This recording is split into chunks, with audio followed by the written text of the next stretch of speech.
Welcome to Ancient Faith Today Live. This is Father Tom Soroka. I'm so glad that you're with us today. Sorry we're a few minutes late, but that's okay.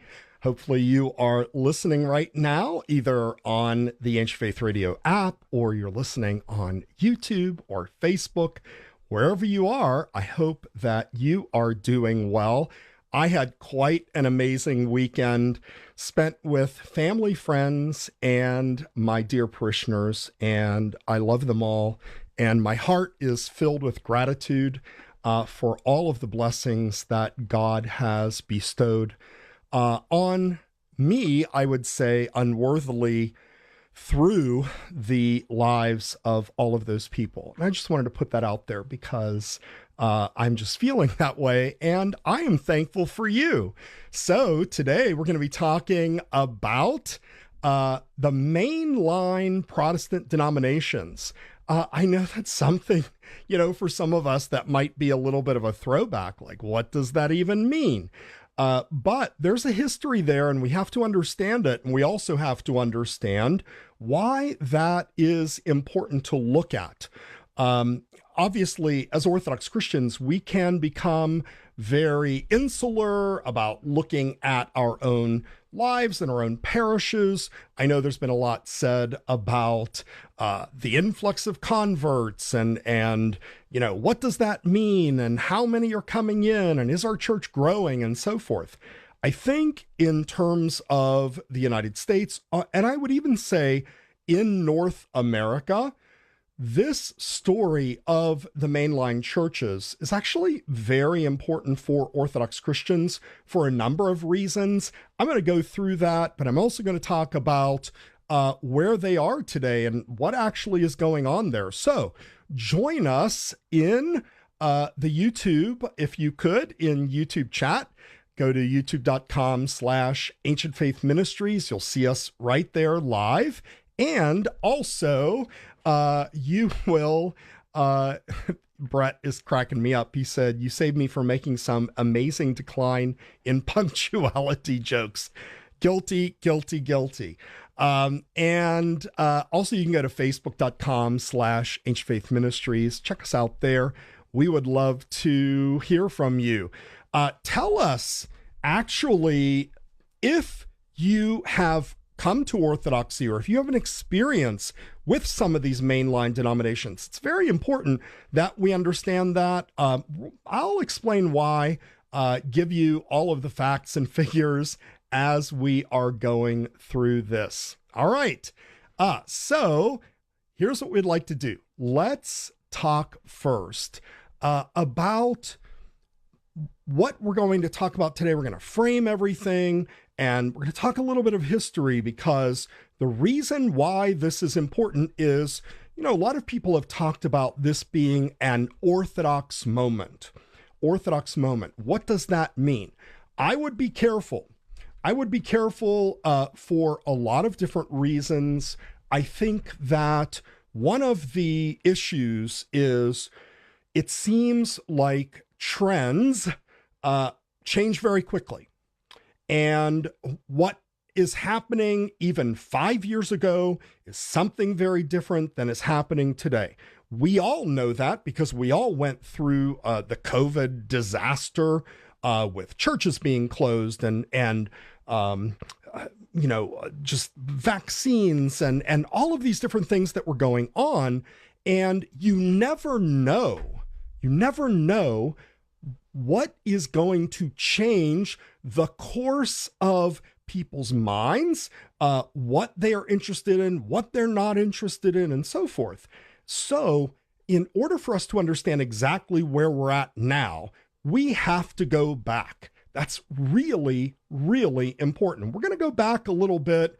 We're going to talk about these mainline denominations to understand why this is important. So I think, who's doing the slides today? Is it Mike or Trudy? Whoever is doing that, if you could put up the first slide here, and let's talk about the topic of the day. And that is this idea that there has been a precipitous I can't even express it fully enough. A precipitous decline in these so-called mainline Protestant denominations. The United States is always known as a very religious country, right? Among all of the Western countries, the America has always held to a particularly close relationship between the American people and religion. And these so-called mainline denominations or mainline Protestant denominations has kind of moved through American history in a very specific way. It is actually shocking for somebody my age. I'm 62. It's shocking for somebody my age to see that these mainline denominations are crashing and burning. Now, someone that is representing the mainline denominations, they may say, well, that's an overreaction and so forth. But there are so many articles and videos and so forth that this is undeniable. I had talked about some undeniable things before. People said it's not true, but it is true. It's just the truth. This is the way it is. You don't have to be a PhD to know that this is happening. So the next slide, I would say, is why should we examine this? And that's very, very important. Why should we examine this particular issue? Well, as I said, the mainline denominations really have, at least in the United States, and I would say even in the larger Western world, a kind of parallel history, right? The influence that mainline denominations had, I would say, not so much anymore. But this is one reason why they were called the mainline denominations. They were extremely influential in the United States. Many of the presidents and the politicians, the senators, the representatives, they were members of the mainline denominations.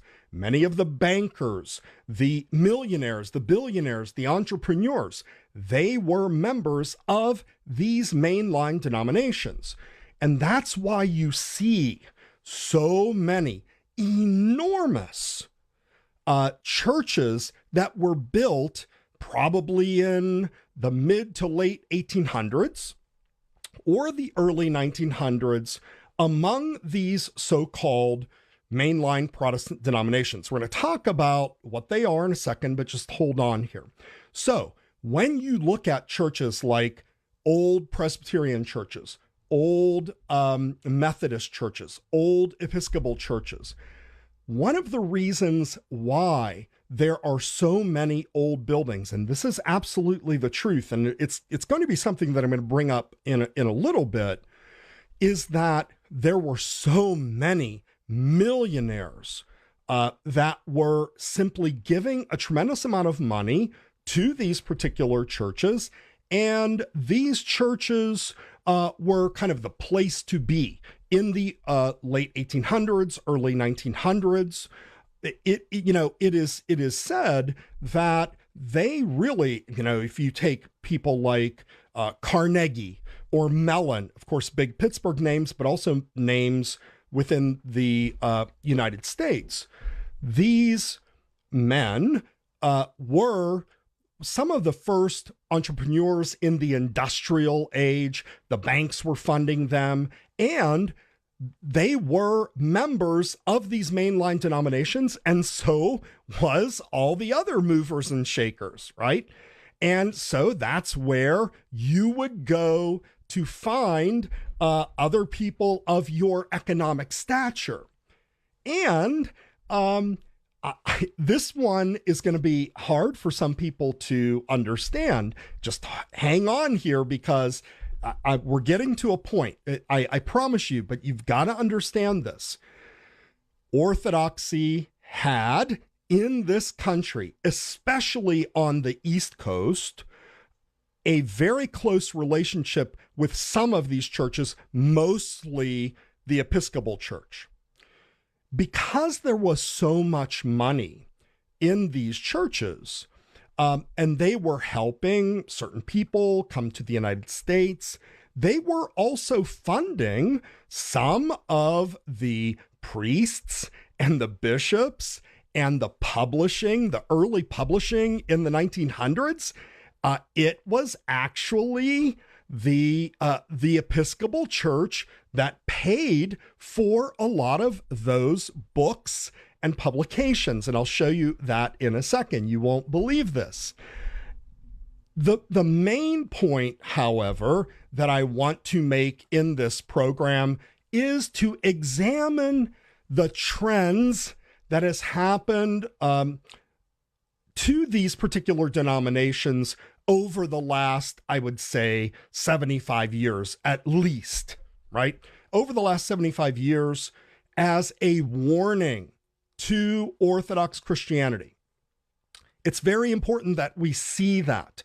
It's very important that we understand that. Those who do not, learn from history are doomed to repeat it, right?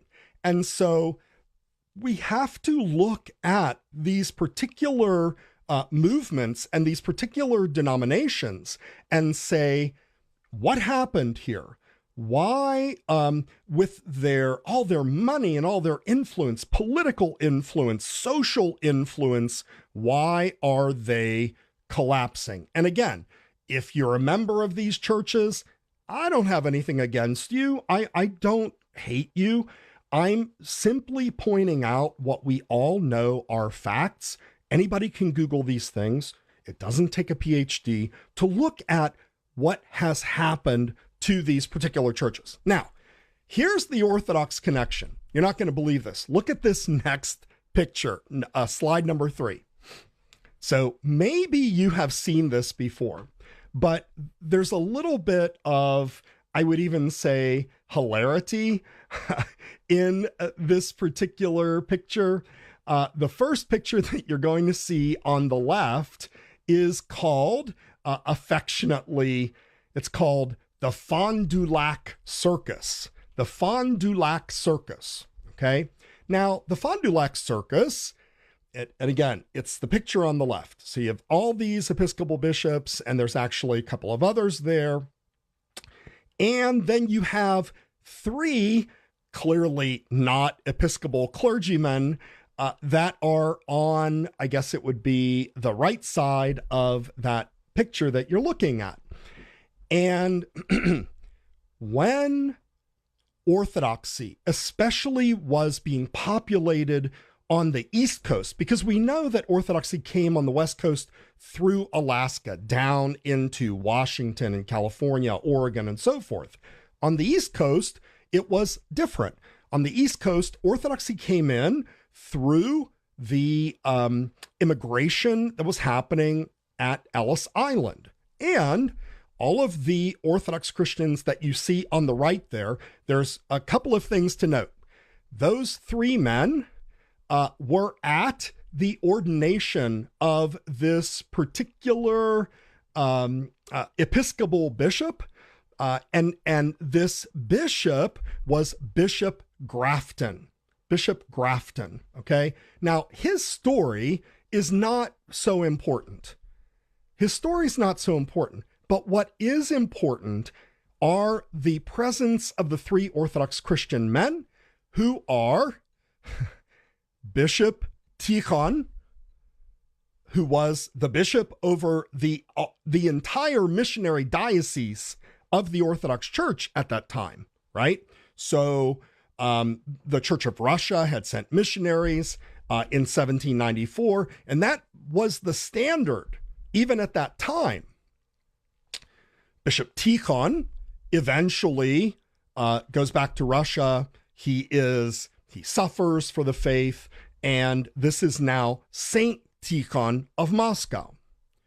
To his right is, I believe, that's Sebastian Dobovich, Father Sebastian Dobovich. He is also a saint in our church.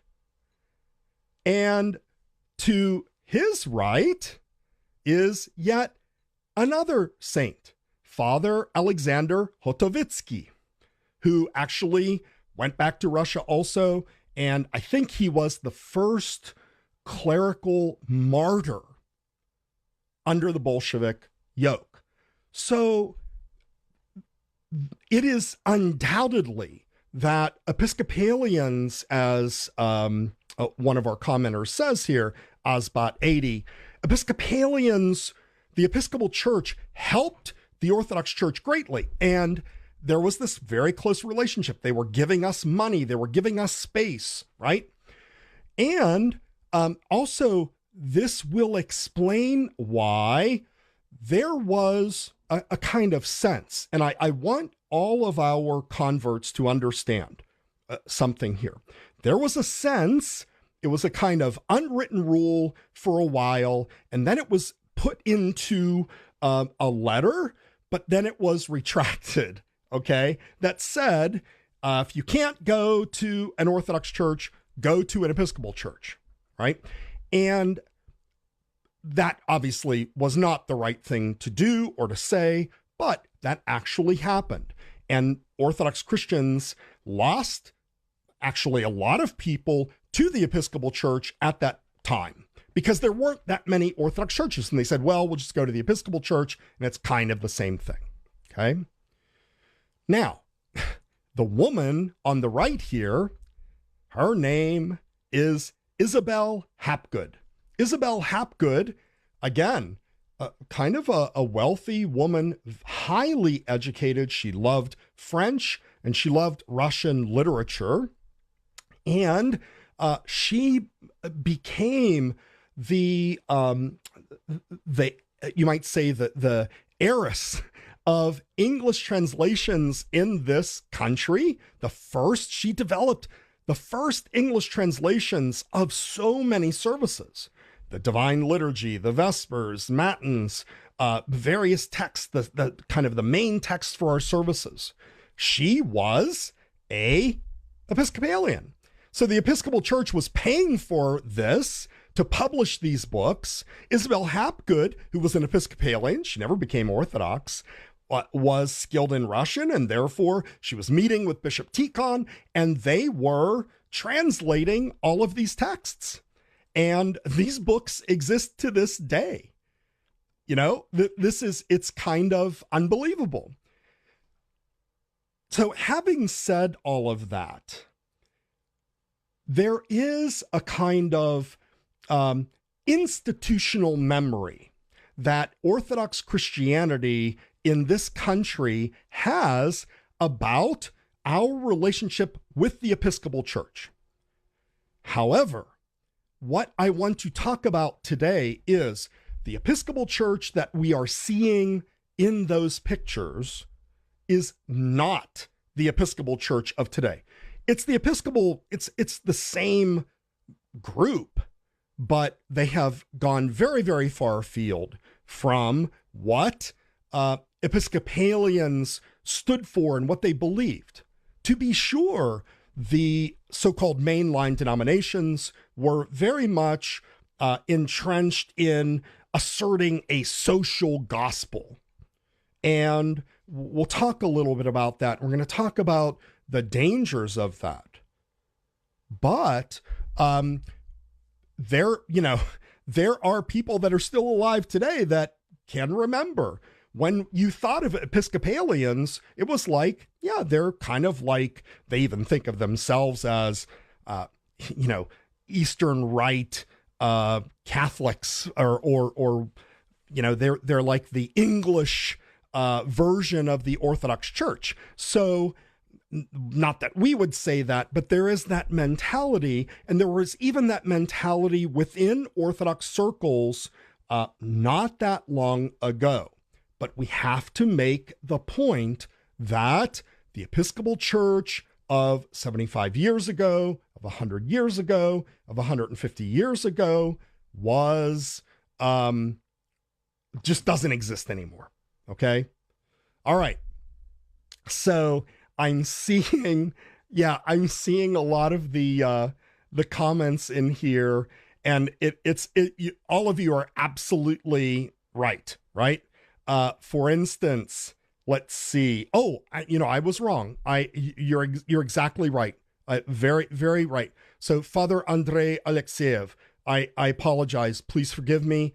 He said, I was wrong. He said, I believe the priest in the photo is Father John Kachurov. Oh, yeah, I said that. Wait, somebody else said something else. Oh, I said, yeah, that's right. Father John Kachurov.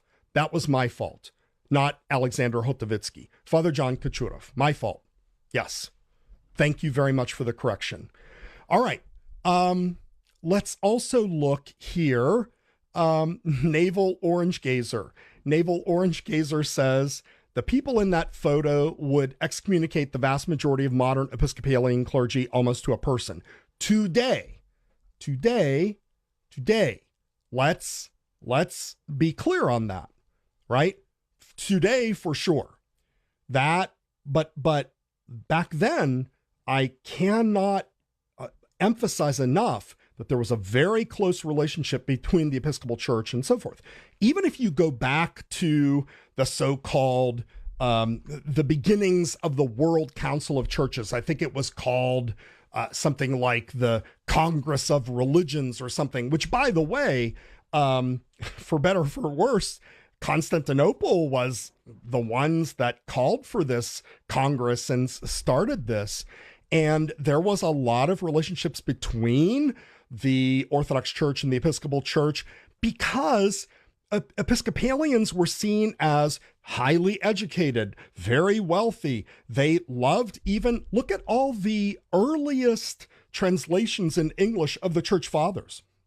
Who gives us all the pre-Nicene, Nicene, and post-Nicene Fathers? That whole series, right, of whatever it is, 40 plus books. That was all Episcopalian priests, right? That translated and put this all together. But the Episcopal Church of today is certainly not that. All right. Thank you for the correction. All right, let's go back to slide number 4. So, again, a little bit of explanation here. When we talk about these mainline denominations, what are we actually talking about? Who are the mainline denominations? Well, sometimes they talk about the 7 sisters in the United States of the mainline denominations. So who were they? Well, you're going to see them listed on there. They are the United Methodist Church. There is the American Baptist Church, USA. There's the Episcopal Church. There is the PCUSA, the Presbyterian Church USA. There's the Disciples of Christ, right? There's the United Church of Christ. And then there's this Evangelical Lutheran Church in America. And these particular churches, they didn't always exist under those names. Many of the churches kind of came together, especially that Evangelical Church. They came together, or they are now remnants of some splits that happened. So, for instance, the Episcopal Church originally were all the Episcopalians in this country, but then there was a major schism where we now have the ACNA, the Anglican Church in North America, where a significant group of people left the Episcopal Church, and there were all kinds of court cases, and it was very, very ugly, that eventually formed this ACNA, the Anglican Church in North America, which was a group of conservative, more traditional, and I want to say more traditional. I'm not going to say they're entirely traditional, and we'll talk about that a little bit. But what you are seeing here are the kind of main churches that represent what used to be called the Mainline churches. There are other churches, and we're actually going to talk about one in Canada also. But what really sets these churches apart, what characterized these churches, is that they tended to take a particular approach to scriptures, a particular approach to liturgy, and a particular approach to what they often called, or call today, social justice. Now, that has morphed over the years. It has evolved over the years to the point where, many of our churches do not have any relationships, and we have called them out to say, like, we no longer even can have dialogues with you. And I'm thinking specifically of churches like the Episcopal Church, where many Orthodox churches canceled their dialogues with the Episcopal Church, both in the USA and in the world, because of their stance on various things, which we are going to get to in a second. So all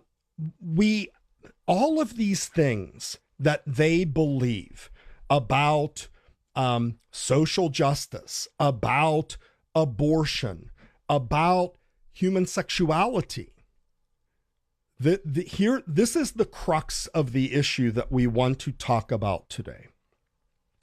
What these churches did is that in the 1960s, which is really where this started to gear up, in the 1960s, these churches began to embrace a very, very radical and radically different approach to more traditional views. For instance, women's ordination. And I'm going to go through a slide and talk about some of these milestones within the Episcopal Church. Women's ordination. They went through, and by the way, the Episcopal Church had female deaconesses, I think starting sometimes in the mid-1800s, but it wasn't until about the mid-1970s that they actually had so-called women priests. But we'll talk about that. So all of these churches clearly have gone from, in the beginning of the 1900s, to be a kind of, at least in terms of what we would say is kind of like a general Christian approach, they were, kind of middle of the road, even though there were certain things that they felt very strongly about. They felt very strongly about helping immigrants and so forth. These are good things. But what they did was they eventually found themselves at a crossroad, usually in the 1960s, which is where things really started to speed up, both in the United States, I would say in the greater Western world, but certainly in the United States, where things really, really started to change. A lot of the social movements that, in a way, we are dealing with the fourth and fifth generation of those movements, they started in the 1960s. You also had the beginning of the use of contraception. So you had a kind of a decline in marriage and families and the way that traditionally we might see the roles, not the way we might see women. We see women as equal in dignity to men. Let's never go away from that. Let's never not assert that. Women are equal in dignity to men. And frankly, I would say that, if you just observe some women and some men, they're even more dignified than men. But in terms of the way that God sees them, they have different roles than men. And that's where the social movements in this country and these mainline denominations started to meld. They started to meld together, and they started to change the way that they approached these things, and we might say dig into them a little bit more radically. Now, slide number 5. And this is another one of at least for me, we have the unifying factor of the National Council of Churches, not only among these denominations, but among even the Orthodox denominations. And the reason why I bring this up is not, we've done shows on ecumenism, and we can revisit it another time. I'm not a fan of ecumenism. I have always thought that we should simply get out of it. The reason why is communications have changed. And I know the whole history. I know that the Russian Orthodox Church participated in it through the World Council of Churches, merely because that was our lifeline to the Russian Orthodox Church. There was no other way to communicate with them. And that was the way that they communicated with the world. But that's not the situation anymore. And the National Council of Churches really, even though it has a little bit of a longer history, the direction and the goals of the National Council of Churches started to align almost word for word to the mainline Protestant denominations. In other words, the National Council of Churches really was somewhat focused on what was called faith and order. And I know that Orthodox participants in the National Council of Churches continue even to this day, some of the older ones, to say, oh, we need it because look at what we did. We had this BEM document, the Baptism, Eucharist, and Ministry document, and we made great strides. The reality is you did not make great strides. You did not. It was an abject failure. And our continued assertion that the National Council of Churches and the World Council of Churches is something good for Orthodoxy is absolutely absurd. It is indefensible. There are many ways that we can witness the truth of Orthodoxy to these other churches without appearing to somehow being able to try to find some type of lost truth or some type of lost unity when we assert as Orthodox Christians that we are the church, that unity is found within the church, right? And it's also embarrassing because the Roman Catholic Church even doesn't participate, at least officially, in the ecumenical movement. It's not to say that they're not ecumenist, but this is the truth. All right, so it's really important to understand that if you want to know the history of the mainline denominations, you can save yourself a lot of time and just read the history of the National Council of Churches and the things that they did and the things that they believed and were trying to accomplish, because it was essentially the agenda of the mainline Protestant denominations.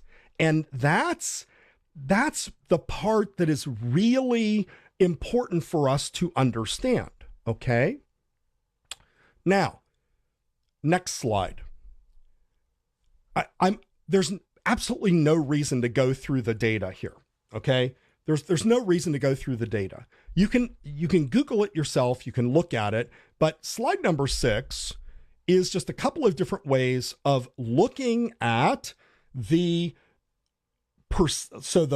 slide on the left is the percentage of Americans that belong to the mainline Protestant denominations. It's so shocking, it's unbelievable. So in 2000, 2007, 18% of all Americans belonged, or I think it was all American Christians, belonged to the mainline denominations. And if you go, let's see, 2021, it's already down to 12, and then it's a projection, right? So you can see that through 2050, they just keep going down and down and down. And then you have the actual numbers on the right-hand side for these particular churches. They are bleeding members. They are bleeding members. And now I'm going to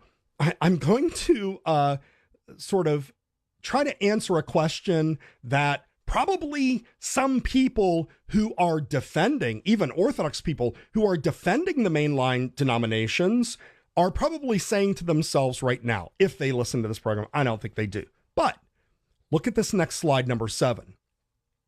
They will say, well, Orthodoxy is declining too. Orthodoxy is declining. So let's remember that not all decline is the same. Yes, religious adherence declined overall in the United States. When you look at, let's say, from 1975 to 2020, religious adherence absolutely, there's no doubt about it, declined.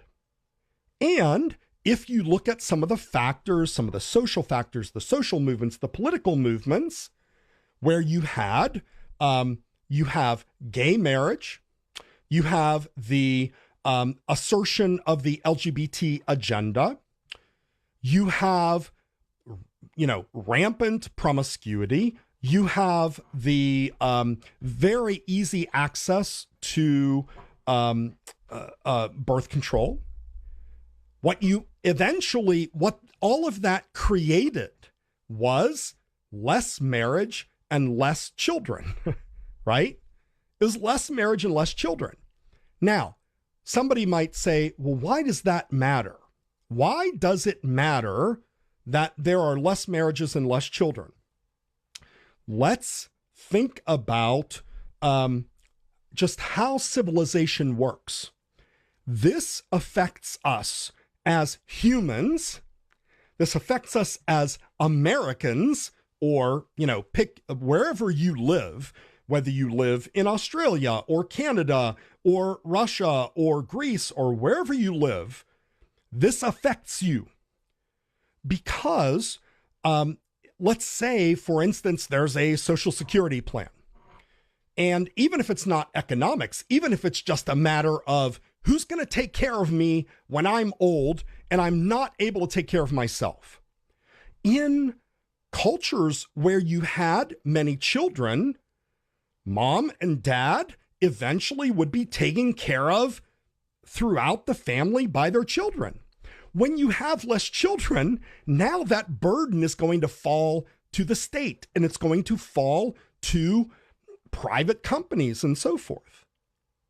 And from a religious standpoint, when you have less marriages and less children, guess what happens? In the natural progression, or I should say degression, of the population of that religion, it goes down. It goes down. And what I can tell you, this is the absolute truth. Listen to what I'm telling you. In 1975, even up to 1980, there was not an Orthodox priest that could have understood the moment that we are in today. And for those of you that were born, let's say, after the year 2000, you have no idea how different today is than it was 50 years ago. Now, I know I sound like the old, get off my lawn guy. That's not the point. I need you to understand that what is normal today in terms of trends, in terms of what is acceptable, in terms of the kind of way that civilization and humanity and this country sees itself, even politically, socially, religiously, is totally different than the way it was even 25 years ago, 50 years ago, 75 years ago.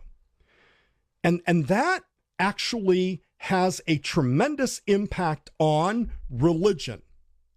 It has an impact on religion. In 1975, ask any Orthodox priest, what would your parish be like in 50 years? Not one of those Orthodox priests would have said, oh, well, we'll probably close in 50 years. None of them would have said that. I guarantee you. Do you know why? Because one of the biggest booms in building Orthodox churches happened in the 70s. In the 70s, there was a migration out of the city centers and out to the suburbs. And today, if you think about your church, if your church, your Orthodox church is in a suburb and it wasn't built in the last 20 years, I'll guarantee you that it was built probably in the 70s or early 80s. I'll guarantee it. None of them thought that having generations and generations of children that were populating the church would have been an issue. The decline was so fast and so steep, it affected everyone. It had nothing to do with people didn't believe Orthodoxy anymore. And all these clowns on the internet that are saying, oh, well, Orthodoxy is dying. Like, you have to understand that every religion essentially was going down between 1980 and 2020. However, and this is the difference, okay? Let's look at this slide. Look at this slide again, slide number 6. The decline that these particular churches experienced was, in fact, because of, we're going to go back there. Well, it says Orthodoxy also declined through 2020 because assimilation takes place, population shift to the south. All of those things were true, okay? But now, let's go to slide number 8, right? Slide number 8. What happened in and I'm using the Episcopal Church as just a kind of example, because this type of movement was replicated. Slide number 8, sorry. It should say example, the Episcopal Church. So, whoever's doing the slides, just go back to slide number 8. There you go. Perfect. All right. So here's what you have. What you have is an outline of what caused the decline in the Episcopal Church. And I want you to look at it, and I want you to look at it carefully. This is really important. This isn't a guess. This isn't my opinion. Everybody knows this is true. Once they embraced and they leaned into this idea of the social gospel. Now, don't get me wrong. I'm not saying that we shouldn't help the poor, that we shouldn't help the less fortunate. But I can also say with full assurance, the church does not exist merely to feed the poor. This is not our main focus. Our main focus is to witness to the truth of Jesus Christ, his victory over the demons and sin and death, and to call all people to the truth of the gospel, to be joined to Christ and the church, and to be redeemed in him. That is the most important thing. Yes, we should feed the poor. Yes, we should help less fortunate. Yes, we should protect those who are unable to protect themselves. But what these churches did was they really said, like, if we want to really like reach out to people, if we really want to be popular, we're going to embrace the social gospel to be the very center of what we are as Christians. And then, and again, here we are in the mid-70s, right? Why? Because the groovy 60s started the ball rolling. And so people are thinking for about 10 years, like, wow, you know, we have liberation movement, we have sexual liberation and gender liberation and free love and so forth. All of this sort of had an effect on people's psyches. You could even look at the Roman Catholic Church and say that Vatican II, in my opinion, was engendered by this type of thought, right?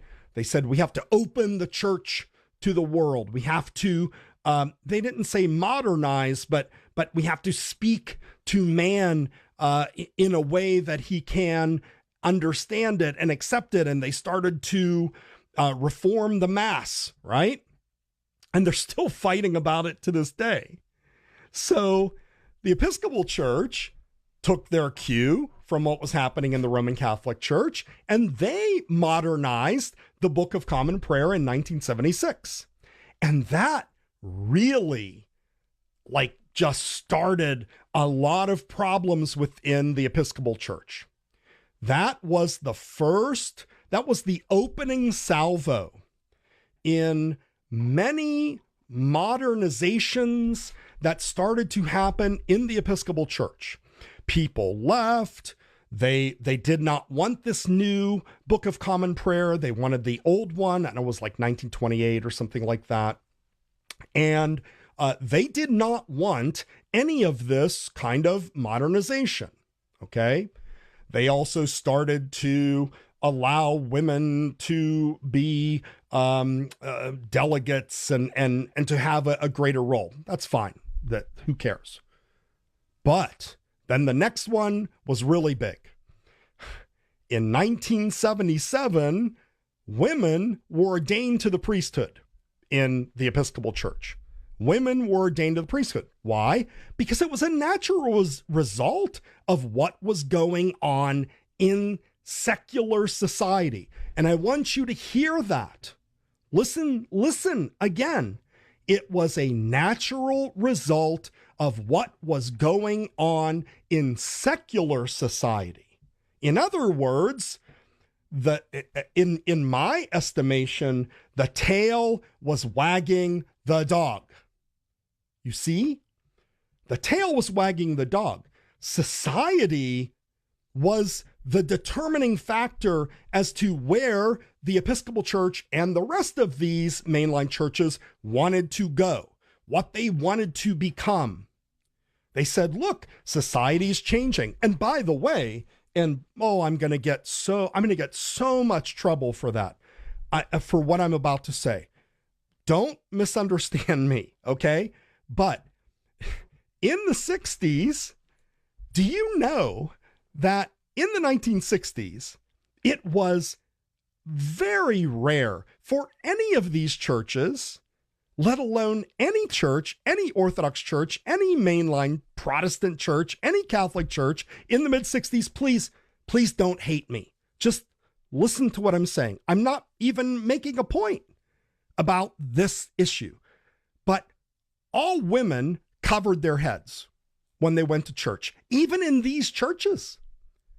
Even in the Episcopal Church, women covered their heads through like the 1960s. But then in the mid-1960s, it started to change. And I'm using that not to make a point about head coverings, but to make a point about the changes that were happening in society and how it affected the church. And the churches that kind of embraced it are paying a dear price today. Bread Sale says, "Oh, you did it now." I know. I'm as if I have not been targeted enough. All right. Now, So let's go back to, are we still looking at this slide? Let's go back to slide number 8. So this movement that was happening in society was now changing the way that they saw the church. And you can see the progression here. Women were ordained to the priesthood in 1977. Women were ordained to the episcopacy in the Episcopal Church USA in 1989. In 1989 was also the ordination of an openly gay priest. And then in 2003, they elected an openly gay bishop. So if you see the picture up there, that's Gene Robinson with his quote unquote husband. And by the way, they're divorced now, which is hilarious. I think it's just absolutely hilarious. And then they ordained a presiding bishop or made a woman a presiding bishop in 2006. So you can see the progression there, right? You can see where all of that is going. So I want you to watch. Now, this was created by those who are proponents of women priests in the Episcopal Church. And there was this event called the Philadelphia 11. And the reason I'm showing it is to show you and understand what I'm saying here. It's to show you how now, 50 years later, this is just normative.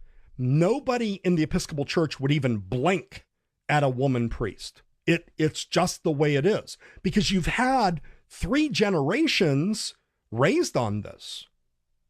So the problem with adopting worldly ways within the church is it only takes a few generations to make something normative, and all of the dust settles and you just move on, right? You just move on. So watch this video. Again, I'm not promoting this.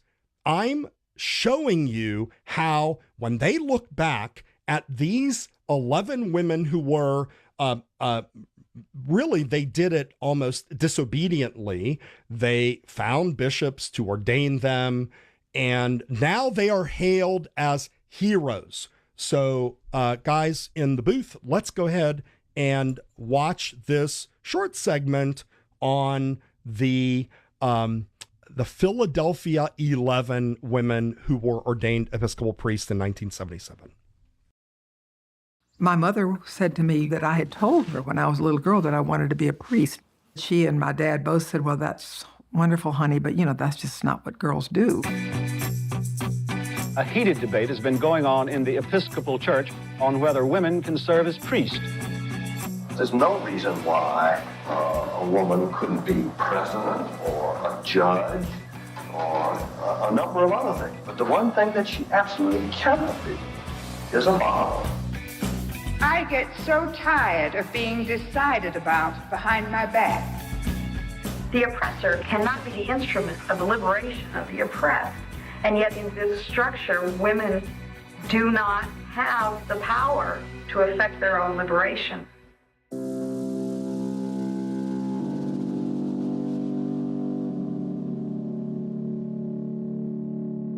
Conservative and liberal and progressive and radical and right on the edge. We were not the same by any means. The phones were ringing off the hook. One woman said, "Are you people going to ordain women there today?" And I said, "Yes, we are." And she said, "You're going to split this church right in half." I said, "The church is already split in half. That's why we're doing it." Proceedings here enacted are unlawful and schismatical.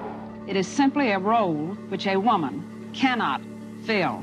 God shall be called Father, and so shall his priests. There were all these lights. NBC, ABC, CBS were out there with their big cameras, and it was like, my goodness. It was so clear that We were being called to that day, and we were willing to stand, and we would not be denied this. The Episcopal House of Bishops today ruled invalid last month's ordination of 11 women as priests. We kept going to parishes that want us there as priests. Of course, we're called a bunch of man-hating dykes, bitches and shrews and all of this stuff. At some point, what was going to happen to us, of course, was a big question. The 11 little priestesses all in a row, you know, like the little Indians. I'd be delighted if they'd go away. I suggest to you that we cannot wait to settle questions of the freedom of all of humanity. Women are either free in our society or they are not. There's a saying, you know, you need to speak the truth even if your voice shakes. And that's what I did.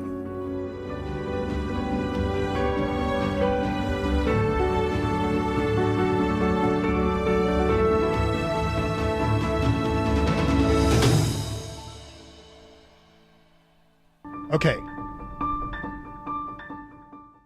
So, why am I showing this? I'm showing this to make a point that it is very it's very dangerous to merely look at the movements within the world and say that somehow the church has to catch up, right? The church actually has, that is, the Orthodox Church, has her own agenda. And often it is counter to the world.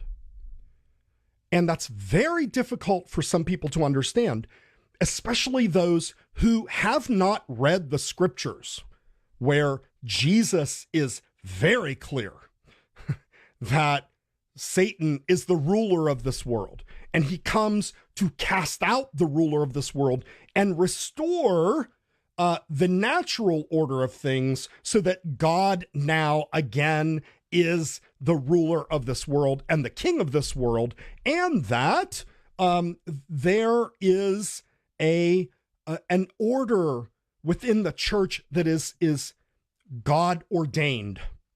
God ordained. Okay?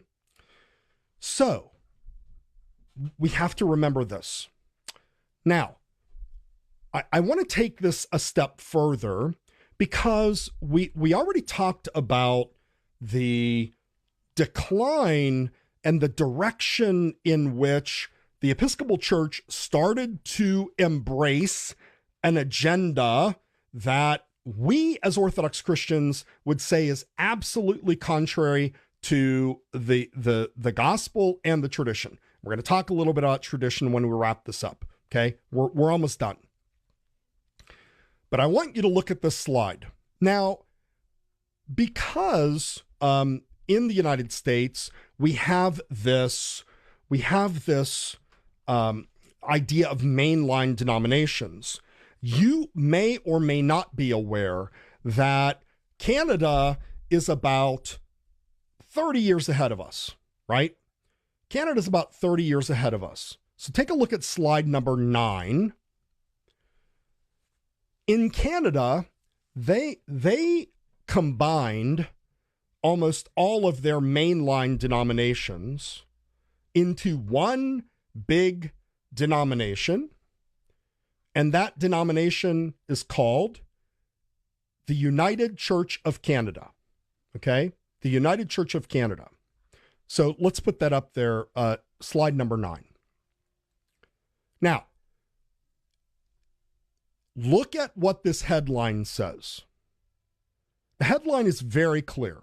It says, the United Church's numbers have dropped more than any other denomination.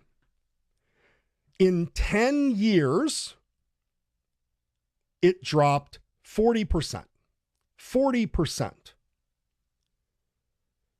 From being the largest conglomeration of denominations to just like the numbers are so shocking, it's kind of unbelievable. They said church attendance is like 120,000 people. In all of Canada, to the United Church of Canada. Now, they have all the things, right? If you remember this slide about the Episcopal Church, that, they ordained women to the priesthood, and they ordained women to the episcopacy, and they had openly gay priests, they had openly gay bishop, they had a woman presiding bishop. They have all the things, the United Church of Canada. But it's gone much farther. And this is what I want to make the point about, is that when you create a framework that says my church, my religion has to somehow have all of these things, eventually what you will say is, but I also have to change my beliefs. I have to change my beliefs. This becomes a real problem. And, I always say, when you come to the church, when you are an Orthodox Christian, the idea is that the church, that is the body of Christ, is there to change you. It's there to change us, right? We're not there to change the church. We're not there to inform the church about how misogynist they are, how homophobic they are, how, uninformed they are, because now we know this and now we know that. And it's happening in the Orthodox Church too. Now, it's a tiny little thing in the Orthodox Church, but there are enough voices, and the way that social media works is that little tiny voices can try to assert a big influence. All of the social movements eventually led to not only a change in church polity, but a change in church doctrine. Okay? So the United Church of Canada, they now have like 3 or 4 different creeds. Look at slide number 10. This is completely crazy. What they say is that in the United Church of Canada, you're not required to adhere to any particular creed or formulation of doctrine. You don't have to. Yeah, they say, well, you're asked to profess your faith in the triune God. But in, it was like 2006, they came out with yet another one of their creeds called a Song of Faith. A Song of Faith. So they have 4 statements of faith, and this one is their Song of Faith. And here's what it says. God is holy mystery, beyond complete knowledge, above perfect description. Okay, that sounds good. Yet in love, the one eternal God seeks relationship. We don't really believe that. He is within himself a relationship. He doesn't need man. Okay? So it says, God creates the universe, and with it the possibility of being and relating. This is just ridiculous. God tends the universe, mending the broken and reconciling the estranged. Now, do you see how they start to weave their social doctrine in there? God enlivens the universe, guiding all things toward harmony with their source, in a capital S.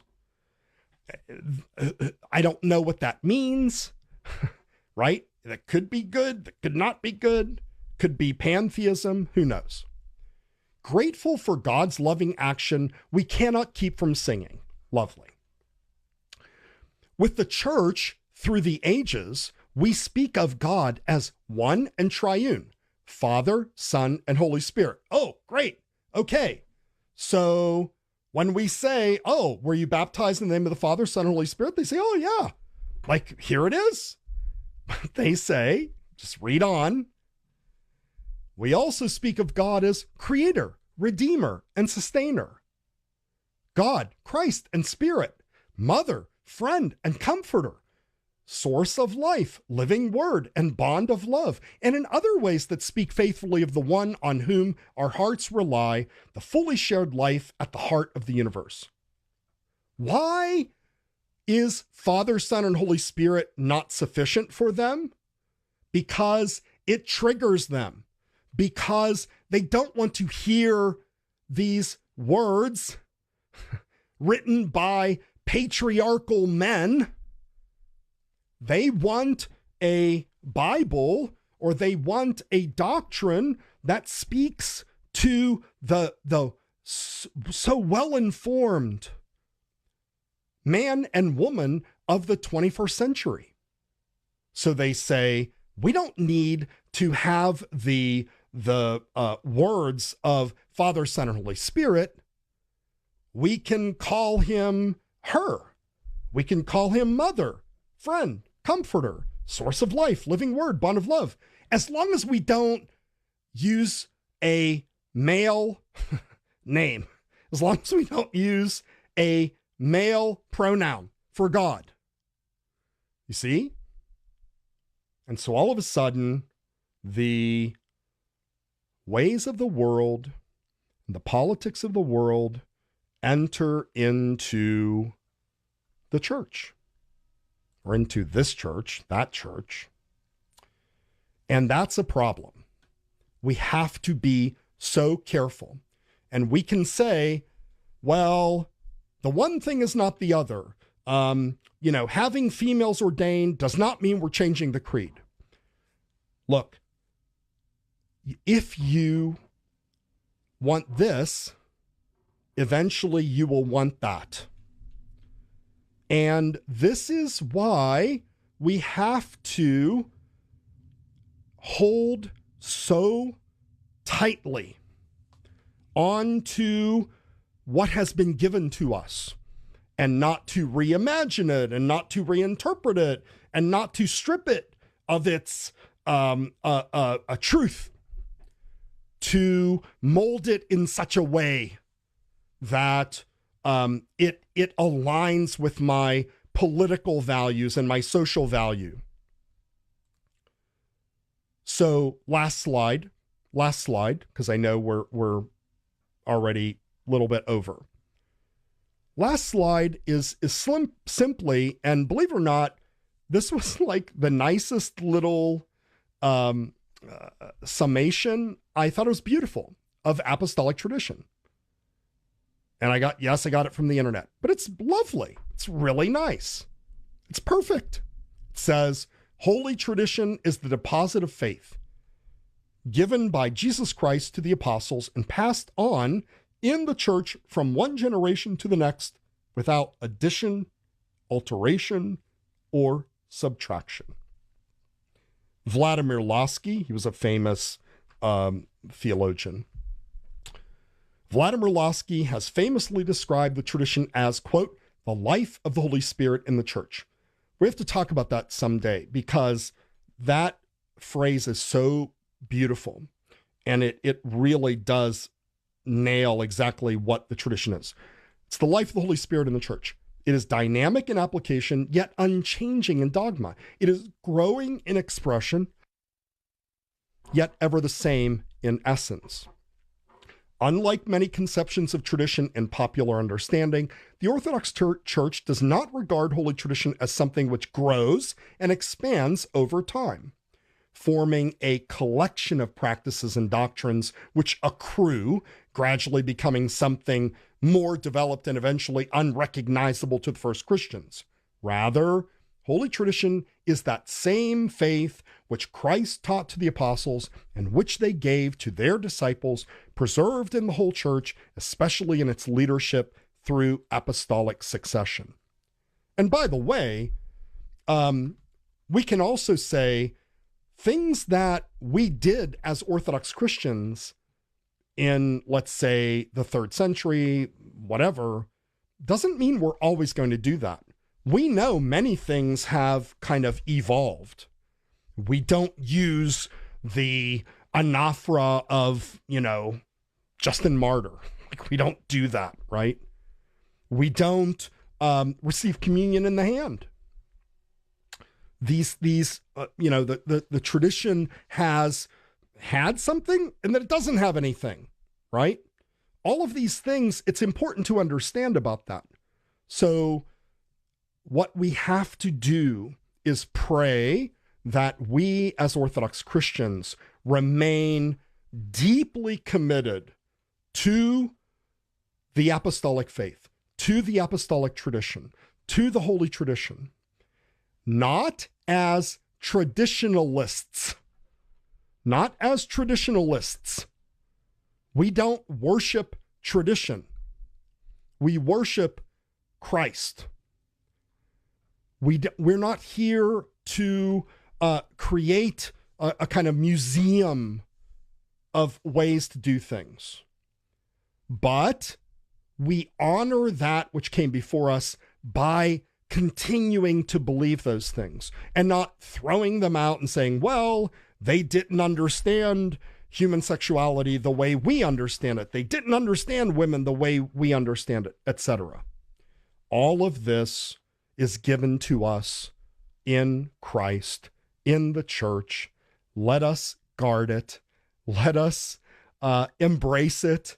Let us value the tradition so that we don't go the way of the mainline denominations who were led and continue to be led by social gospel, social norms, social understanding of human nature, human relationships. We worship the one God who has given all truth to us through Christ in the Holy Spirit.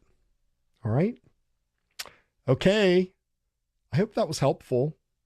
It was like a little walk down memory lane. Okay? I hope you're having a great week. It's supposed to get a little bit cooler here in Pittsburgh. I hope it's okay where you are. That's our show for tonight. Remember to like us on Facebook at facebook.com/ancientfaithtoday. Share out our program after it's posted. Give us your feedback and content. Thank you so much for these emails. They're really great. And by the way, hey, could you like this before you leave? Just click that like button. I'm going to click mine right now. So let's hit that thumbs up button and let's go ahead and share out that program. I will see you next Tuesday evening for another edition of Ancient Faith Today Live. Good night, everybody.